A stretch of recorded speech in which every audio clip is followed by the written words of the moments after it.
ദളിത് യുവാവിനെ കൊലപ്പെടുത്തി വനത്തിൽ തള്ളിയ സംഭവത്തിൽ പ്രധാന പ്രതി അറസ്റ്റിൽ. ഓലപ്പാറ സ്വദേശി അനിൽകുമാറാണ് പിടിയിലായത്.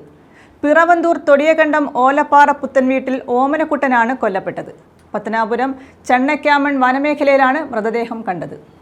കേസിലെ പ്രധാന പ്രതിയായ ഓലപ്പാറ സ്വദേശി അനിൽകുമാറാണ് പിടിയിലായത്. കേസിലെ രണ്ടാം പ്രതി റഹ്മാൻ ഷാജി നേരത്തെ അറസ്റ്റിലായിരുന്നു. അനിൽകുമാറിനായി പോലീസ് വ്യാപകമായി തെരച്ചിൽ നടത്തുന്നതിനിടയിലാണ് പത്തനാപുരത്തെ കോടതിയിൽ ജാമ്യമെടുക്കുന്ന ആവശ്യത്തിനായി അനിൽകുമാർ എത്തിയത്. തുടർന്നായിരുന്നു പത്തനാപുരം പോലീസ് ഇയാളെ പിടികൂടിയത്.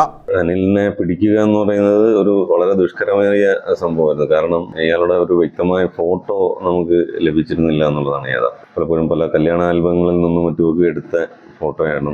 പക്ഷേ അത് വളരെ ദുഷ്കരമായിരുന്നു. അതിലുപരിയായിട്ട് എനിക്ക് തോന്നുന്നു സിനിമകളുടെ സ്വാധീനമൊക്കെ ഉണ്ടെന്ന് തോന്നുന്നു. അനിൽ പലപ്പോഴും വളരെ നമ്മളെപ്പോലും ഞെട്ടിക്കുന്ന തരത്തിലായിരുന്നു അനിലിൻ്റെ പല പ്രവർത്തനങ്ങളും.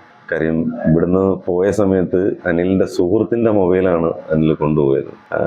അത് കൊണ്ടുപോയി ആ സുഹൃത്തിൻ്റെ അനിയൻ്റെ വീട്ടിൽ ചെന്നിട്ട് അനിയനെ കൊണ്ട് ഇദ്ദേഹം ഒരു മൊബൈൽ ഫോണും ഒരു സിം കാർഡും പുതുതായിട്ട് എടുത്തു.